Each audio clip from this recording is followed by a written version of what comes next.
Belding's birthday is not till next week. Mr. B. Time out. Mr. Belding wants to leave us his car for the weekend? Television is basically a magic trick. You're supposed to forget there's a crew, a script, a schedule, and a guy holding a boom mic 3 feet from the star's face.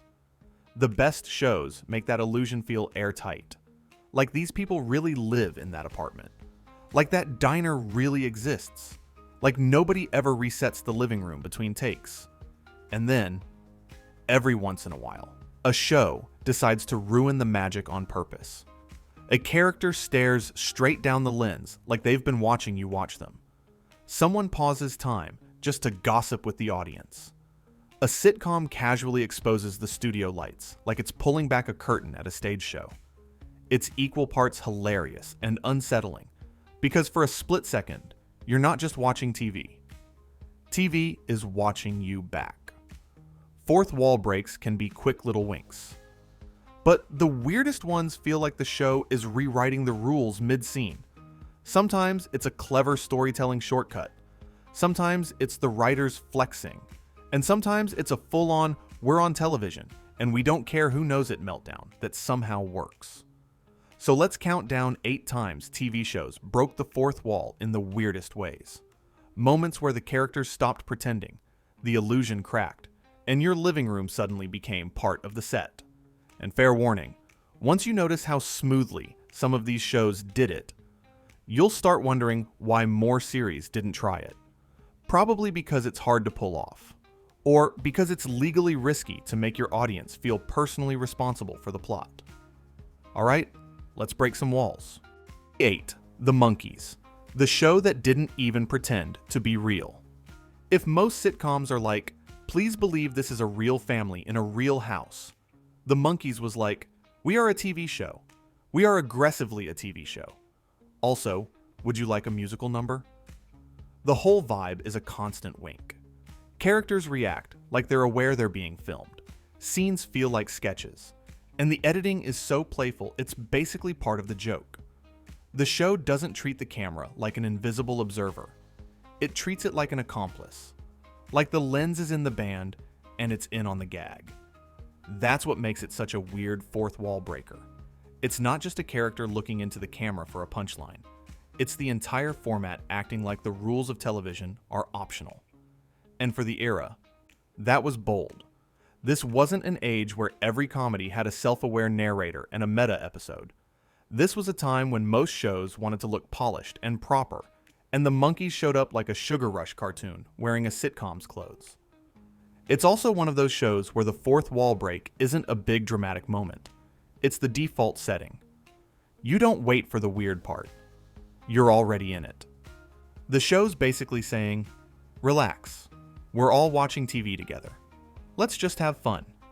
And once you've seen that kind of looseness, everything else feels like it's buttoned up way too tight. 7. Pee-wee's Playhouse. When the audience becomes the cast. Most shows ask you to watch quietly. Pee-wee's Playhouse asks you to participate, like you're legally obligated. The fourth wall here isn't just broken, it's replaced with a trampoline. Pee-wee talks to the audience like you're not only present, but important. And then the show hits you with the infamous secret word bit, which is basically, okay, everyone at home, start screaming, right now, like your rent depends on it. That's what makes it so weird. It turns a passive viewing experience into an interactive ritual. Suddenly, you're not just watching a show, you're part of the show's rhythm. Pee-wee says the word, the world reacts, the episode moves forward. It's like the series has engineered a little spell where the audience response is baked into the DNA of the episode. And it's not done in a slick, modern, interactive content way. It's done like a fever dream with bright colors and talking furniture, where the host is fully committed to the idea that your living room is basically an extension of the Playhouse. It's cheerful, absurd, and slightly unhinged in the best way. The weird genius is how natural it feels inside that world. If a serious drama suddenly demanded you yell the secret word, you'd call someone. But here, it's part of the charm. The show is already a surreal playground, So breaking the fourth wall isn't a disruption. It's just another toy. Also, let's be honest. It's one of the only times TV has successfully peer pressured an entire generation into screaming in sync. And we all went along with it willingly.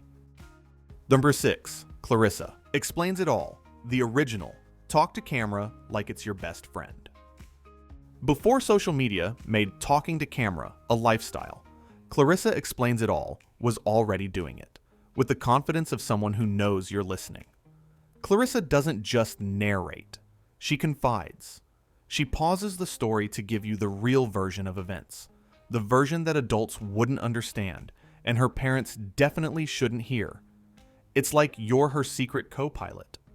The show makes you feel invited, not addressed, like you're sitting on the bed while she breaks down the chaos of her life with total clarity and zero panic. And that's the weird magic. It's a fourth wall break that's weirdly intimate.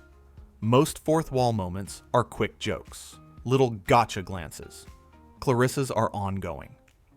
The series builds a relationship with the viewer, where the camera becomes a friend, and the audience becomes a silent character who gets the inside scoop. It also changes how the comedy lands. When something ridiculous happens, Clarissa doesn't need to over-explain it through dialogue. She can just look at you like, "You see this, right?" And suddenly the show feels smarter, faster, and more personal.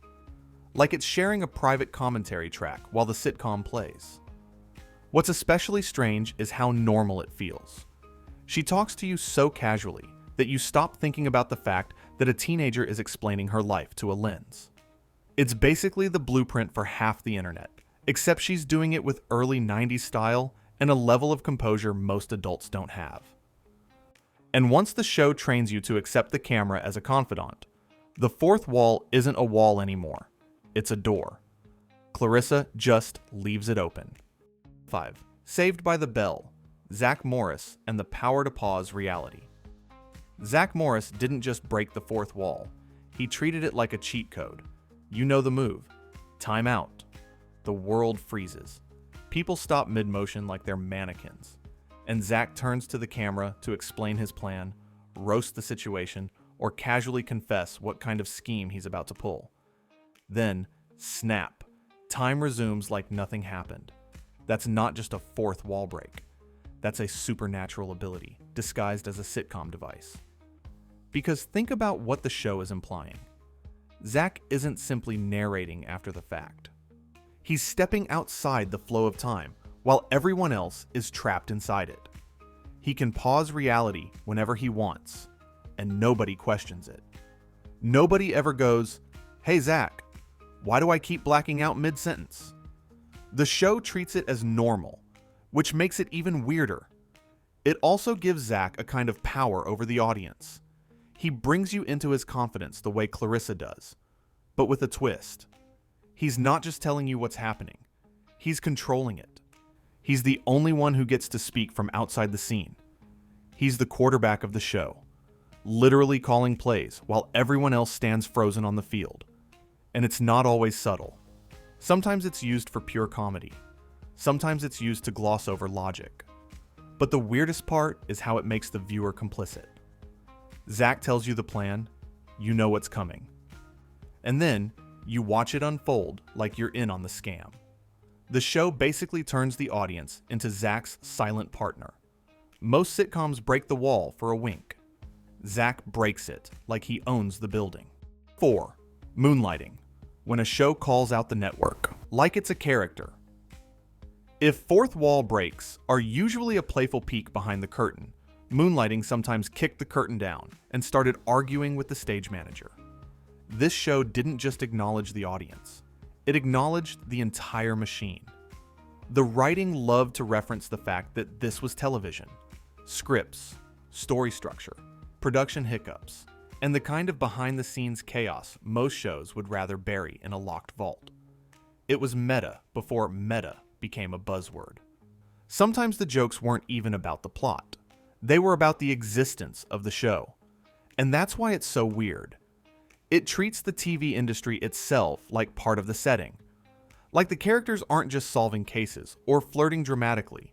They're also aware they're trapped in a show that needs ratings and has to deliver a story by the end of the episode. When it works, it feels electric. Like you're watching a series with the confidence to say, "Yes, we know what you're thinking. Yes, we know this is ridiculous. Now watch how good we can make it anyway." That kind of self-awareness can turn potential plot holes into punchlines. But it's also risky, because once a show admits it's a show, it can't hide behind realism anymore. You're not just judging the characters, you're judging the writers. You're noticing the gears. You're watching the magician show you the trapdoor and hoping the trick is still fun. Moonlighting made that gamble constantly. It flirted with the idea that TV isn't sacred, that it's messy, reactive, and sometimes held together with duct tape and charm. The weird part is, it often pulled it off. It's like watching someone juggle while telling you exactly how hard juggling is. 3. It's Garry Shandling's show, the sitcom that refused to shut up about being a sitcom. Some shows break the fourth wall once in a while. It's Garry Shandling's show basically moved in, redecorated, and put its name on the lease.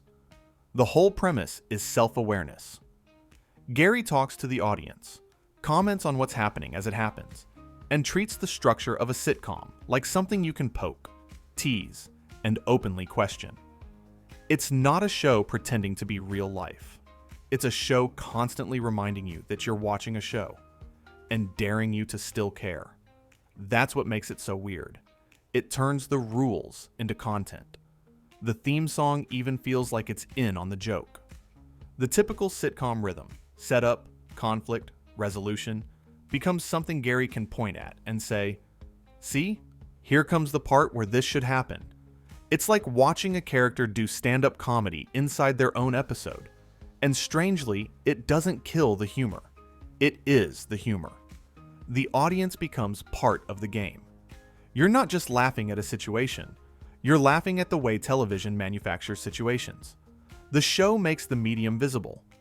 It's also a tightrope walk, because meta humor can get cold. But Garry's persona keeps it warm. He's playful, slightly mischievous, and always aware of the viewer's perspective, like he's hosting a hangout rather than performing a story. The weirdest part is how ahead of its time it feels. This is the DNA of modern sitcom experimentation. Shows that acknowledge tropes, twist formats, and wink at the camera like it's part of the cast. Garry Shandling was doing that when most sitcoms were still acting like television was a formal dinner party. He showed up wearing a grin and announced, "By the way, you're watching TV." And somehow, we liked him more for it. 2. The Larry Sanders Show, the fourth wall as a backstage pass.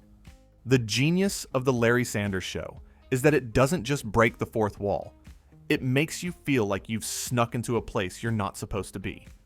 The concept is simple, but devastating. There's the on-air version of late night, and then there's everything that happens when the cameras aren't supposed to be watching. Except, the show is watching. So you get both layers, the polished performance and the messy reality behind it. And the line between them gets thinner the longer you stay. That's the weird fourth wall effect. You start feeling like the show is letting you in on secrets. You're not addressed directly like Clarissa or Zach, but you're positioned as an insider. You're in the hallway. You're in the control room. You're hearing the tone shifts, the ego bruises, the tension nobody admits exists when the monologue starts. And then you get celebrities showing up as versions of themselves, which makes it even stranger. Because that's not a character. It's a public persona playing with the idea of being watched. The show turns fame into a kind of performance art. You're constantly thinking, how much of this is real? How much is a bit? And that question is the point. The fourth wall break here is structural.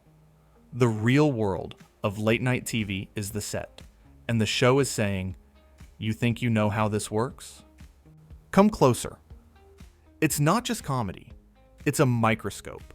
It exposes the machinery and the nerves behind the smile.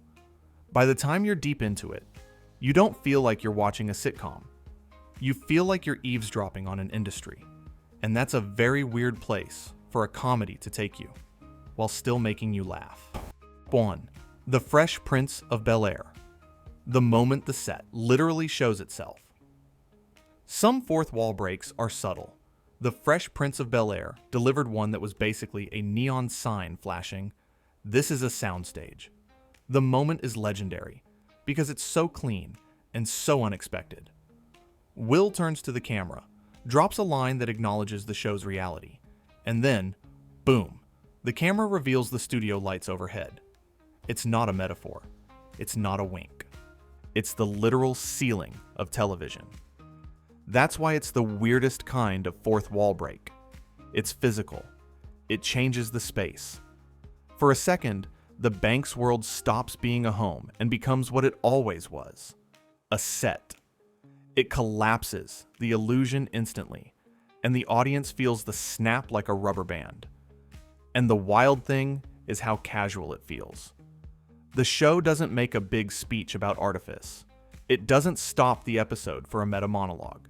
It just does the reveal, lets you laugh, and moves on like it didn't just show you the entire trick. It also works because of Will's energy. He's the perfect messenger for breaking reality. He's already charismatic, already a little mischievous, already the guy who can pull the room into his rhythm. When he looks into the camera, it doesn't feel like a technical gimmick. It feels like Will being Will, just with the power to make you realize you're watching a sitcom. And that's the sweet spot. The best fourth wall breaks don't feel like a writer yelling, "Look how clever we are." They feel like a character letting you in on a secret. In this case, the secret was, yeah, this is TV. And somehow, it made the moment even more iconic. Conclusion. Fourth wall breaks are dangerous because they can ruin the spell. Once you show the audience the wires, you can't unshow them. But when a show nails it, the effect is the opposite. It doesn't pull you out of the story. It pulls you in closer because it creates a shared moment, a private joke, a little agreement between the show and the viewer that says, "We know what this is, and we're going to have fun with it anyway." Sometimes the weirdness is playful, like a host dragging the audience into the madness. Sometimes it's intimate, like a character confiding in you like you're their best friend. Sometimes it's straight up reality bending, like pausing time or exposing the set itself. But the common thread is this. For a split second, you're not just watching the show, you're part of it. And now I've got to ask, what's the fourth wall break that got you the hardest? The one that made you laugh or made you go, wait, did they just... Drop it in the comments, because I guarantee there's at least one absolute classic we didn't mention. And if you want more weird TV moments, crossovers, flops, backstage chaos, and all the little nostalgia landmines we forgot existed, hit like, subscribe, and I'll see you in the next one.